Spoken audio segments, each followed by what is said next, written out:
Hello, welcome back to Movie Husbands. Today we'll be reviewing Monkey Man. In Monkey Man, a young man ekes out a meager living in an underground fight club where, night after night, wearing a gorilla mask, he's beaten bloody by more popular fighters for cash. As his childhood trauma boils over, his mysteriously scarred hands unleash an explosive campaign of retribution to settle the score with the men who took everything from him. The film is directed, co-written, and starring Dev Patel. So Matt, what'd you think of Monkey Man? As you said, this film stars, written, and is directed by Dev Patel. Sure is. This is his first directorial debut. And my first time seeing Dev Patel was, of course, in Slumdog Millionaire, which was one of his first films. I think it's actually first feature-length film. I think he was in a series before that, a TV show. He was in Skins, actually, the British version, which in its first 2 seasons is actually good. I encourage people to watch it. Yeah, so this is his first directorial debut. I always thought he was a really good actor. And so it was really cool to go into this film, seeing what it is he has in terms of his directing chops. As you described in the opening, this film is really much a revenge piece in the likes of John Wick. Which gets a name drop in the film. It does. I was just about to say that. Yeah. He has this option of getting a gun. He has a few to pick from, and one of them is labeled as the John Wick gun. So he decides not to get that gun, which I think is a reference to this is not a John Wick film, but I think it's a little bit of an homage to John Wick. I would say this film differs in that I think it has a little bit more heart, or there's a little bit more meaning that's trying to be built into this film. You have some reflections on class division here. You have a heartfelt story between a child and his mother. So that is really the driving force of this film. He's seeking revenge for his mother's death. That leads to some great action sequences, I would say, in the movie. Overall, I enjoyed myself. Yeah, overall, I had a good time too. I agree with you. I think it's quite a bit of a somber affair. It's quite a bit more serious than John Wick is. John Wick is almost harmless in just this barrage of carnage that it has. This film, I think, is taking violence a bit more seriously. It is having fun. It is tongue-in-cheek, but it also wants you to feel something for Dev Patel's character, which I think it's fairly successful at, particularly towards the end of the film. I will say that there's a middle portion, maybe like a 25 to 30-minute portion of the film that I wasn't totally into it. It was maybe about 40 minutes in until this very large scale, multi-different sets, multi-building action sequence happens. That's fantastic. And also kickstarts some of the more empathetic flashback narratives that are part of the film. Yeah, I thought the third act was absolutely fantastic in this film, but I do agree with you. I thought it dragged a little bit in the middle. There was a lot of exposition in that middle part of the film, which is being a little descriptive as to where we're going in the film and its themes. And I would say that came across in sometimes as a positive and maybe a little bit of a negative for me. This film had a tendency to focus on the details a little bit too much. I wish they were a little bit more under the surface. And I think the way they came back a little bit later on would have held a little bit more weight. It wasn't just like one detail. It was like a variety of things. Yeah, it was like a variety of details that they showed at the beginning of the film. And you knew it was like, okay, these are going to come back and these are going to mean something. And then when they came back later in the film, it's like, okay, we have to show the close-up of all those particular things that show that this guy is the guy who did it the first time. And I'm like, okay, we got that just by the ring. We didn't need the ring, the scar in his ear, and the thing. I did think it was cool to see, how the scar arrived. I thought that was pretty neat. Watching it in the beginning, I didn't feel emotionally invested at all until the third act because I didn't really know what happened. We know that something bad happened to him. We know something bad happened to his mother, but we don't see it. And until we see it, I don't really feel much for him as a character. So I did think it was a little odd to put that so far into the film. I think maybe it would have been better in like the second act instead of going right into the third act.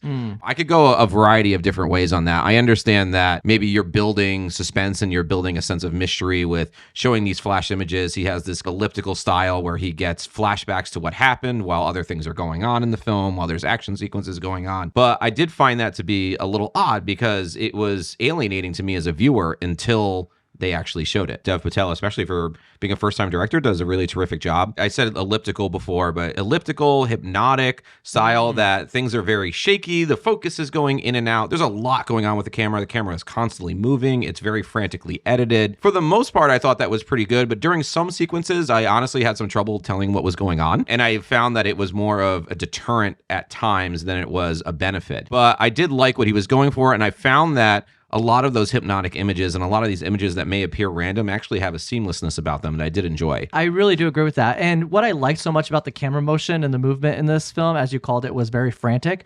It was in the form of like a fight. So it's like all the fights that he's having in that fighting ring, they are being mimicked by the way that the camera is moving. It's like when you get hit in the face, the camera does a quick jar to the side. Yeah. So it's pretty cool. I really did enjoy that about the movie. If I had to say one thing about it, I think maybe it was overutilized, that it did lead me as well to feel a little bit confused used at some points. I think the reason for that is that it was paired with almost all close-ups. Yeah. So everything is almost right in your face with this movie. Yeah, and I like that on a visceral level because it did make me feel very involved in the action, but I did miss some of the choreography. I don't want to keep doing this thing of Monkey Man versus John Wick, but one of the things we like about John Wick is these wide shots that we can appreciate all of this wonderful choreography and all of the set design and all of these action sequences that they spent so much time on. And here you're almost begging to see them because of the style being so overbearing. What's interesting is this actually reminded me of one of the earlier John Wick films where I think that editing process was utilized a little bit more to cover up some of these action sequences. And they are working with a substantially smaller budget here, so I should put that out there. Going from there, I do want to talk a little bit about the themes of the movie and towards the end of the movie, because I think there's some interesting things at play and also some really cool things like a bunch of transgender warriors just running in and killing a bunch of people. Yeah, I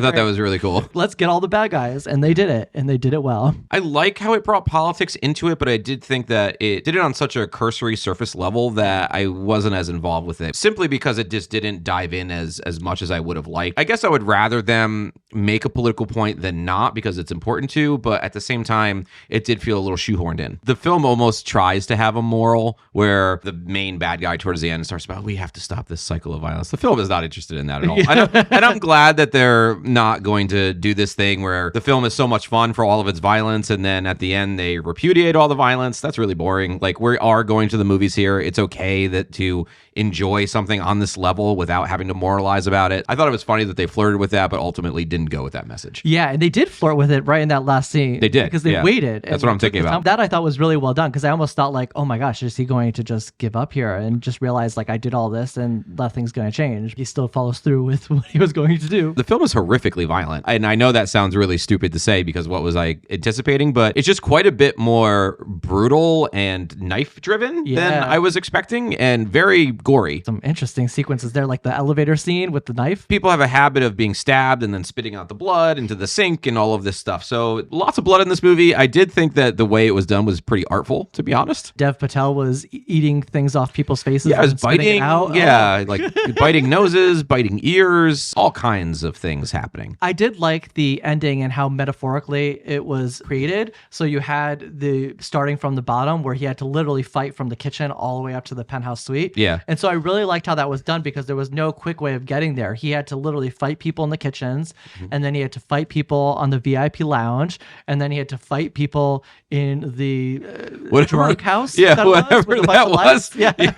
At which point he gets to the penthouse suite. A lot of mirrors. Yeah. And there's a pool. Yeah. Speaking of, there was that really hilarious moment that I laughed out loud in the theater, which is when he comes back from his training and he goes back to the fight club. This whole thing is built up for this fight, for him coming back, and he literally just gives this guy one kick and then the man's out, and everybody's just like, what do we do? I don't know how he learned all of the skills that he did in the time frame that this film was occurring. But anyway. So you ready to go to grades? Yes. I'm going to give Monkey Man a B-, which maybe sounds a little low, but I did really enjoy myself. I think from a quality level that the B- is justified mostly in these story beats that have just a little bit trouble coming together. And again, I have a bit of an issue with the way that the flashback was towards the end of the film, because I felt like that wasted a lot of the early parts of the film. I'm not saying they should have done the flashback first, but maybe before this big action sequence so that I could be rooting for this character a bit more. But I thought the action was really interesting and really visceral and just a lot of fun. I think the story behind this film, and correct me if I'm wrong if anyone's read about this, but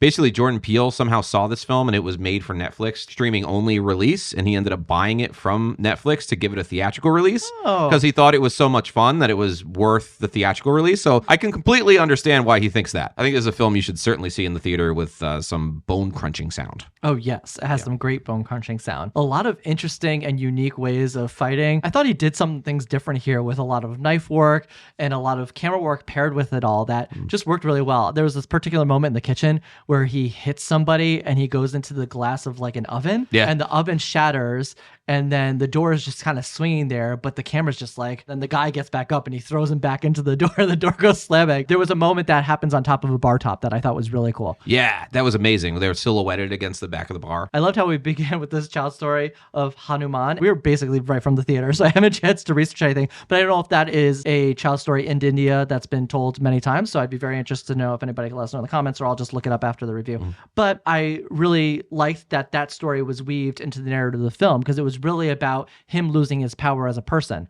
What made him special was taken from him by this tragic event that occurred. And he had to learn to rise above that, to seek revenge, but also pay back those who took from him. I loved how that metaphorically played itself throughout the film. I really enjoyed that about the movie. I look forward to seeing more from Dev Patel in the future. I thought he did a great job with this. Maybe you should give it a grade. Oh, I didn't give it a grade. Yeah. Oh my gosh. What's your grade? I give it a B. Oh, I really good. enjoyed Okay. myself. I'll say this too, that I enjoyed the theme of spirituality in the film. It's looking at spiritual tensions between people because of their various designations, but also the way that it's viewing your own spiritual self and how you relate to God, I think is really interesting. And it really seems to be shaming this overt, prideful, predatory way that some people go about spirituality that I really enjoyed, and seems to be more condoning and supporting an idea of personal spirituality. So I like that. All right, and that's it for a review of Monkey Man. Monkey Man is now in theaters, so if you haven't seen it, go check it out. Let us know in the comments, what did you think about this film? As always, thank you guys for watching, and we'll see you next time.